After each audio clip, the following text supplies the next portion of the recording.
మేషరాశి వాళ్ళకి జూలై మాసంలో 4 గ్రహాలు అద్భుతంగా యోగిస్తున్నాయి. శుక్రబలము అనేటువంటిది బాగుండడం వల్ల మాట ద్వారా బతికేటువంటి వృత్తుల్లో ఉన్న వాళ్ళు కానీ, సినీ నాటక కళారంగంలో ఉన్న వాళ్ళకి కానీ అద్భుతమైన అవకాశాలు వచ్చేటువంటి యోగం కనబడుతుంది.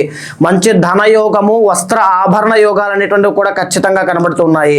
అయితే ఈ మాసంలో రవి బలము అనేటువంటిది లేకపోవడం వల్ల, సరైన సమయానికి ఆహారం తీసుకోకపోవడం వల్ల వచ్చేటువంటి అనారోగ్య సమస్యల విషయంలో జాగ్రత్తగా ఉండాలి. రాజకీయవేత్తలు కూడా రాజకీయ పరంగా జాగ్రత్తగా బాధ్యతగా నిర్ణయాలు తీసుకోవాలి అని చెప్పచ్చు. అయితే మాసం చివరిలో బుధ కుజగ్రహాలు రెండూ కూడా యోగిస్తున్నాయి కాబట్టి, మాసం చివరిలో మీ తెలివితేటలతో ఉన్నటువంటి ఆపదల్లో కానీ, మీ సమస్యలను కానీ చాలా చాకచక్యంగా దాటేటువంటి అవకాశాలు ఎక్కువ ఉంటాయి.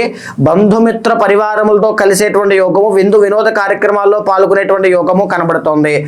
అయితే భూ వివాదాలు కానీ, రియల్ ఎస్టేట్లో ఇన్వెస్ట్మెంట్ చేసే వాళ్ళు కానీ మాసం చివరిలో ఆఖరి వారంలో ఇన్వెస్ట్ చేస్తే చాలా మంచిది. రాహు బలం అనేటువంటిది బాగుంది కాబట్టి పై అధికారుల దగ్గర నుంచి మన్ననలు, ప్రశంసలు పొందేటువంటి అవకాశం కనబడుతోంది. మేజర్గా ఆరోగ్యం పట్ల చాలా శ్రద్ధ వహించండి. ఎస్పెషల్లీ తల దగ్గర నుంచి ఊపిరితిత్తుల దాకా వచ్చేటువంటి ఆరోగ్య సమస్యల విషయంలో జాగ్రత్త చూసుకోండి. డబ్బులు విపరీతంగా ఖర్చు అవ్వకుండా, అనవసరమైన ఖర్చులకి దారివ్వకుండా జాగ్రత్త పడడం చాలా ఇంపార్టెంట్. జూలై మాసంలో మేషరాశి వాళ్ళు వెంకటేశ్వర స్వామి యొక్క దర్శనం చేసుకుంటే అద్భుతమైన ఫలితాలు కలుగుతాయి అని చెప్పొచ్చు.